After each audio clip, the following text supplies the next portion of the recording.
Victory. Victory at all costs. Victory in spite of all terror.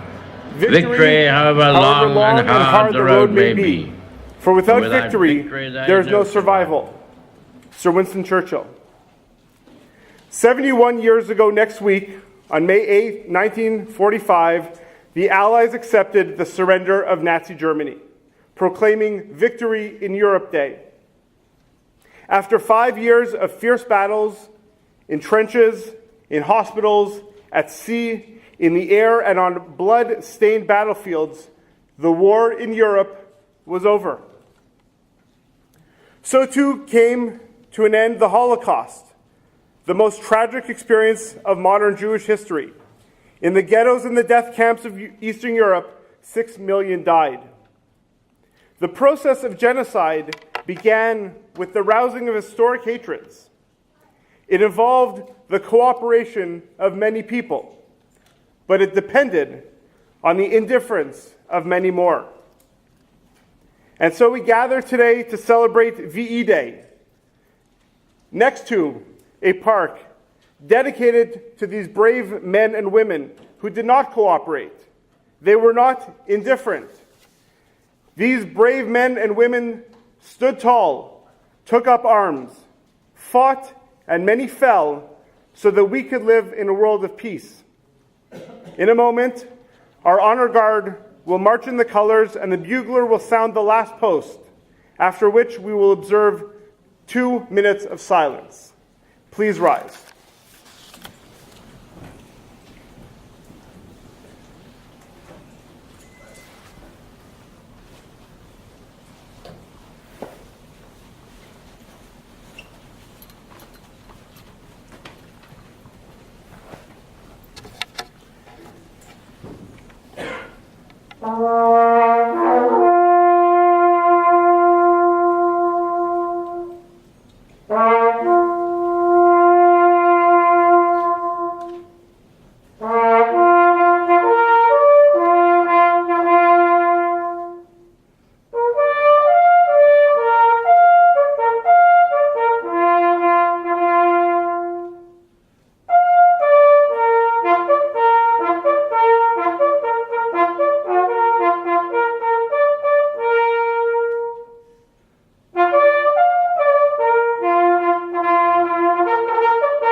I would now like to call on Frank Levine. They shall grow not old, as we that are left grow old. Age shall not worry them, nor the years condemn. At the going down of the sun, and in the morning, we will remember them. We will remember them. Ils ne vieilliront pas comme nous, qui leur avons survécu. Ils ne connaîtront jamais l'outrage ni le poids des années. Quand viendra l'heure du crépuscule et celle de l'aurore, nous nous souviendrons d'eux. Nous nous souviendrons d'eux. We will now proceed with the laying of the wreaths. The Member of Parliament for Mount Royal, Mr. Anthony Housefather. The Member of the National Assembly for Darcy McGee, Mr. David Birnbaum. The Mayor of the City of Côte Saint-Luc, Mr. Mitchell Brownstein. Representing the State of Israel, Deputy Consul General, Mr. Avram Lev-Louis. Representing the United States of America, Consul Mary Eileen Earl. Representing the Kingdom of the Netherlands, Honorary Consul General, Mr. Michael Polak. Representing the Royal Canadian Legion, Quebec Command President Norm Shelton, and Commander for District 6, Mike Fitzgerald.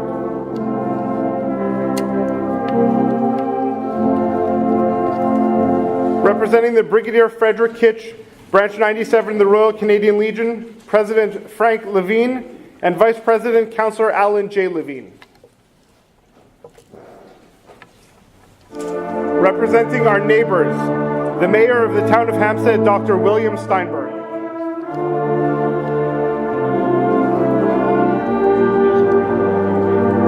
Le service de police de la ville de Montréal, le commandant Jean O'Malley.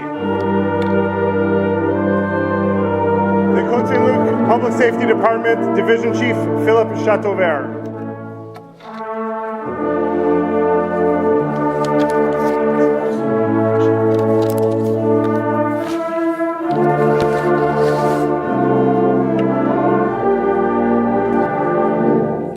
It's quite fitting that the band plays Eli Eli by Hannah Senesh.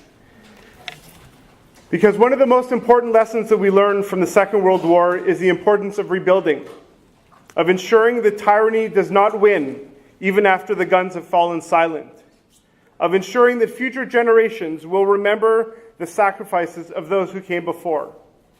And so, in order to honor the memory of 6 million Jews that perished in the Holocaust, and to celebrate those who survived and were able to rebuild their families, to lay our last wreath, I'd like to invite Holocaust survivor Ilse Zilversmith, her daughter, Councillor Ruth Kovac, her granddaughter, Debbie Kovac, and her great-granddaughters, Danielle and Nicole Jutra.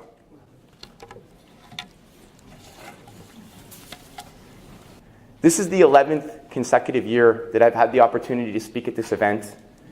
And the only difference being that this year, instead of speaking as a mayor, I'm speaking as a member of parliament. And I reflected on how that responsibility was different, because now I'm one of the 338 men and women who would decide whether to send our troops into battle. You men and you women in this room, whether you fought in the Second World War, in Korea, in Vietnam, in the Gulf, in Afghanistan, in other battles, for Canada, for the United States, for the United Kingdom, for the Netherlands, for Israel, for whatever countries you fought for, you're an inspiration to all of us. And on this VE Day, we remember not only the sacrifice of those of you who have returned, but the incredible sacrifice made by the men and women who fell in battle. My predecessor, Erwin Kotler, often quoted a court decision of the Supreme Court of Canada in a hate crimes case that said the Holocaust did not begin with extermination, it began with words. And today we live in a world where there are still many nasty words flying. And whether somebody wants to build a great big wall, even though it's the most beautiful wall that's ever been seen and somebody else is going to pay for it, or somebody wants to ban a certain group of people from coming into the country, that's just not right. And it's not the kind of world I want to live in. We have a lot of reasons to be afraid. There's Islamic terrorism that is facing this world, and we have to call a spade, but that doesn't mean that we have to put up our defenses so strongly as to create hate against anyone. Because if there's any lesson we learned about your fight, your valiant fight in the Second World War, it's that we have to stop tyranny before it starts. We can't allow incitement to ever continue. And we are the defenders of the liberties that you fought so hard and so valiantly for. You defended our Charter of Rights. Our American compatriots defended their Bill of Rights. People across the world defended the values that Canada and the United States and countries around the world stand for. And as a result, it's up to us, the succeeding generations, to continue to fight the battles that you fought so successfully and so valiantly. So I can only say, as your representative in Parliament, I remember your sacrifice each and every day. And on this VE Day, I pledge to you that I will always speak out in the House of Commons, in this riding, and anywhere else, against the tyranny and the oppression and the incitement that you fought so hard to stop and save the world from. So thank you again for your sacrifice. As my predecessor noted, I can think of no way not to link the commemoration of your bravery that we honor today with the commemoration of Yom HaShoah, Holocaust Memorial Day, of which Quebec was one of the first jurisdictions, thanks in great measure to my predecessor, to enact a day each year to commemorate Yom HaShoah. One is the necessary and difficult commemoration of a tragedy. The other today recognizes that tragedy, but at the same time, the best in all of us. The courage, valor, self-sacrifice, freedom that all of you demonstrated. And both of these commemorations are thus deeply intertwined. The victory of freedom over terror and treachery, and the remembrance of horror, lives lost, the cost of evil and stupidity. We really must learn from both. Two quotations that can tell the story of victory and of tragedy that we commemorate today and on Yom HaShoah can do so much better than I could ever hope to. As Winston Churchill said, never give in, never, never, never, never. In nothing great or small, large or petty, never give in, except to convictions of honor and good sense. Those were words that you lived by and that honor us today. Elie Wiesel said, I decided to devote my life to telling the story because I felt that having survived, I owe something to the dead. And anyone who does not remember betrays them again. Au nom du Premier ministre Philippe Couillard et notre gouvernement du Québec, j'exprime aux vétérans courageux présents avec nous aujourd'hui, to those courageous veterans among us here today, we stand proudly at your sides. And you stood proudly at the sides of others, and you stand here today to honor those others who did not come back with you for their equal bravery and courage. We say merci and thank you. And may your remaining days be spent in comfort, peace, and the satisfaction of your ultimate job well done. Merci. Thank you. J'ai le très bon honneur de vous accueillir aujourd'hui pour le 71e anniversaire de le jour de VE. Victory in Europe Day was a change to our history, a major change. It's hard to imagine what Europe would be like had our Canadian soldiers and our allies not prevailed against the Nazi regime, and what life would be like here in North America as well.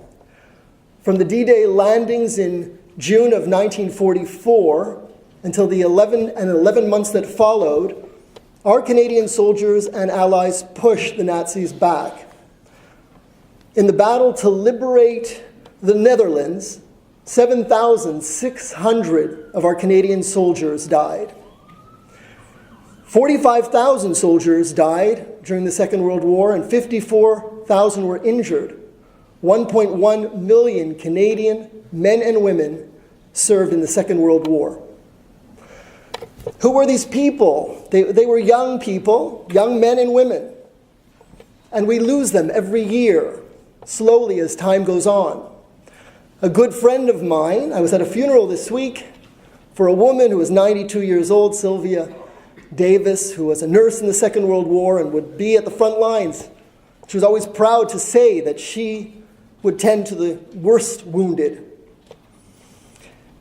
These veterans are our heroes, and we in Côte Saint-Luc find it very important to ensure that we have a day like this every year and that we recognize all our heroes, not only from the Second World War, but from all the wars. And also the other heroes that we will acknowledge, and we did on April the 19th when we had a council day, council meeting, and it was the 73rd anniversary of the uprising of the Warsaw Ghetto that day, we honored those young men and women who fought against the Nazis and held them back for a month. And on Wednesday, as was already said, we all should congregate together at the Bailey Synagogue to remember the 6 million Jews that perished in the Holocaust. And we will continue to honor the heroes. Each survivor that survived the Holocaust is also a hero. And I want to thank the veterans who returned to Canada, as well as the survivors that chose Canada as their home, because together you build this community. You made it what it is today. You've done wonderful charitable work over the years, and we in Côte Saint-Luc value the work you've done. So much so that we do have a portfolio counselor, Alan J. Levine, who's responsible for the Legion. We have an office for our Legion at the Aquatic and Community Center. We support your efforts 100%.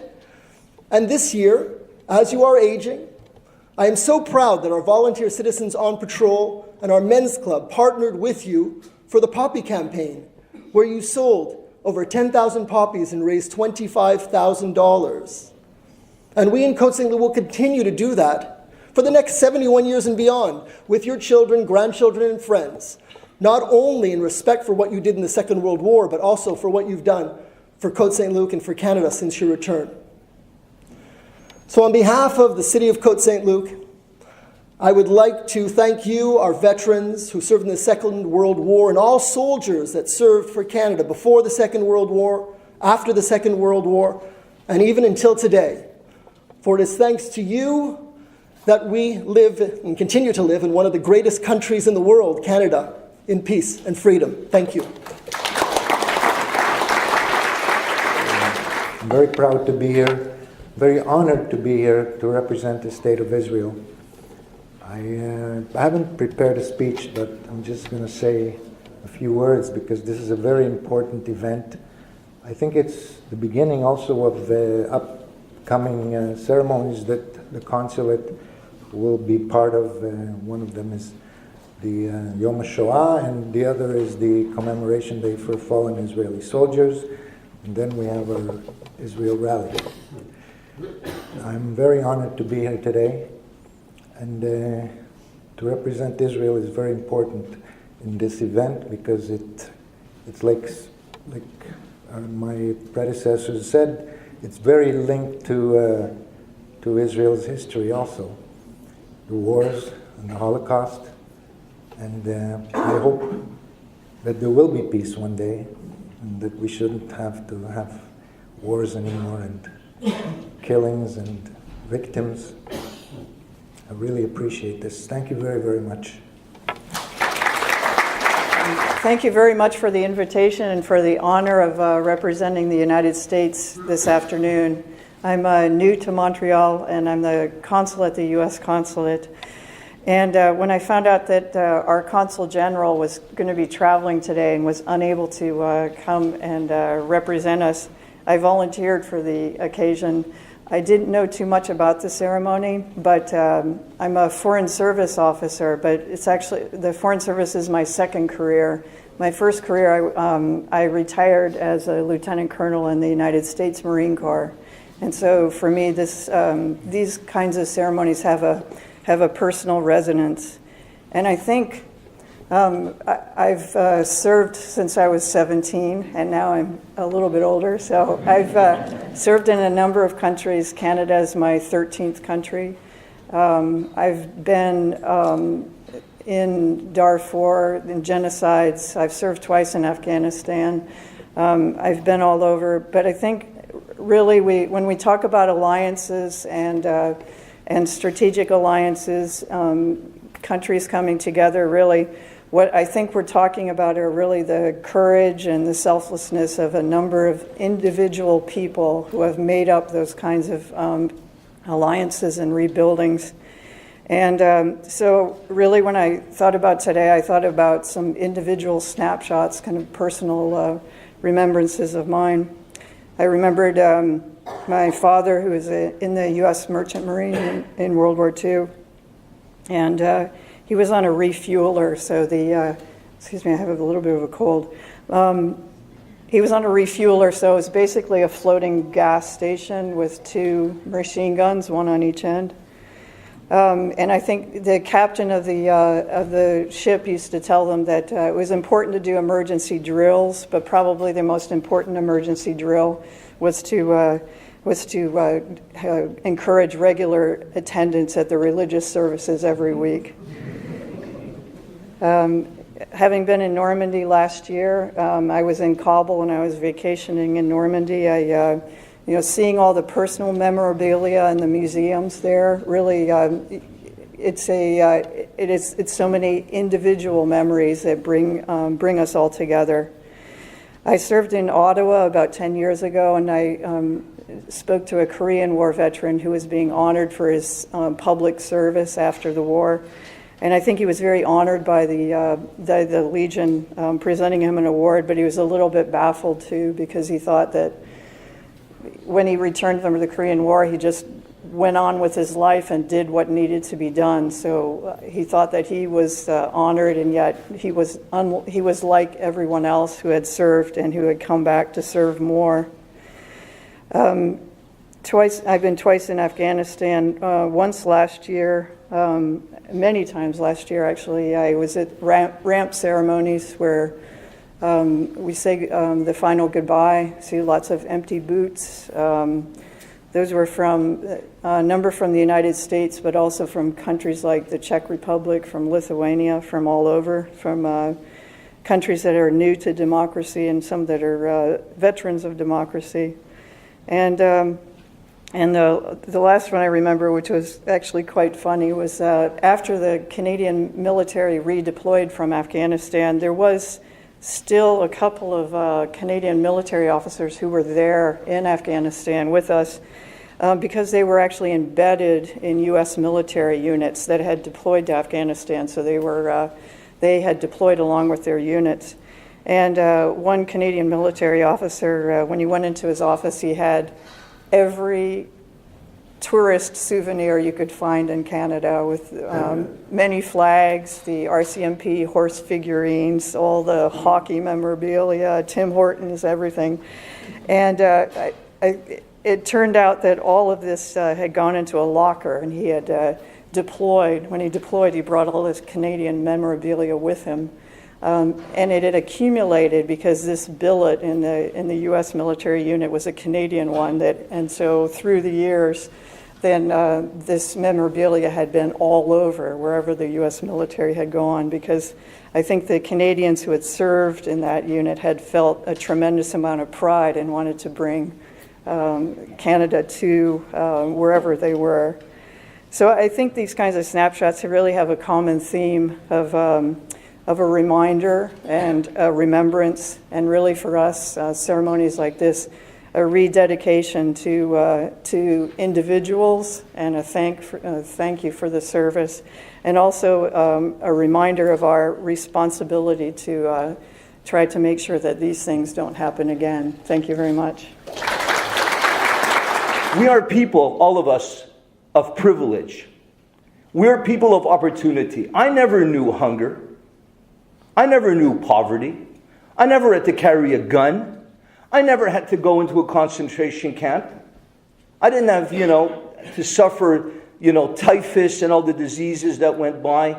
You went through that. You saw those things. You experienced those things. And then you came back to rebuild a life here in Canada. And several of you sitting here today, you only came here after the war to rebuild your shattered lives. And what did you do? You raised those kids, the ones I've been talking about. And if not for your sacrifices, and as Anthony said so eloquently, the tyranny that we face every day in the world, we have to be vigilant against it, because you know what? He's right. Adolf Hitler started off in the 1920s with speeches in beer halls. Speeches like this in front of 100 people. That's how he started. But if you buy into it, and you let hatred consume you, soon it'll consume everything. So my message today is, thank you again for your service. I love coming here every year, and may you keep going on and on and on. Thank you. Our God and God of our fathers, our protector and our redeemer, Shield us beneath the wings of your love and spread over us your canopy of peace. Protect our loved ones, our families, and our descendants, that they may never know cruelty, tyranny, scarcity, or want. We also pray to you, God, to give us the strength to remember from one year to the next and to continue. Our Father in heaven, our rock and our Redeemer, we thank you for the freedom, prosperity, and security that we enjoy in our country of Canada. At the same time, we acknowledge and recognize the sacrifices that the men and women of the Canadian Armed Forces have made on our behalf in order to preserve democracy and to protect the basic human rights of individuals. Our God, give them their reward of peace and prosperity. Let us have the strength to continue to do good towards others, to be compassionate, to be fair, tolerant, and caring. Our God and God of our fathers, protect us and shield us beneath the wings of your love and spread over us your canopy of peace. Protect our loved ones, our families, and our descendants, and you who make peace in the heavens, may you make peace for us and for all people everywhere. And we say, Amen. May Christ inflame the desires of all to break through the barriers which divide them, to strengthen the bonds of mutual love, to learn to understand one another, and to pardon those who have done them wrong. Through his power and inspiration, may all peoples welcome each other in their hearts, and may the peace they long for ever flower forever and reign among them. In a moment, we will join my colleague Edenberger, representing all of the employees of the City of Côte Saint-Luc, in the singing of our national anthem. Following O Canada, the Colour Party will retreat, bringing an end to today's ceremony. I'd like to thank the 306 Maple Leaf Wing Band, led by Brent Besner, and my good friend, our bugler Bruce Lockhead, for today's musical accompaniment. I'd also like to recognize and thank Mr. Frank Levine of the Brigadier Frederick Kitch, Branch 97, the Royal Canadian Legion, who served as Master of Ceremonies of this event for the last many of years, and it's my pleasure and my honor to follow in your very large footsteps. Most importantly, I'd like to thank our veterans. To once again quote Sir Winston Churchill, "Never in the field of human conflict was so much owed by so many to so few." I thank you all for your presence today, and I invite everyone to come together again at 11 a.m. on November 11th as we commemorate Remembrance Day in Veterans Park. Together, all of us, we will remember them.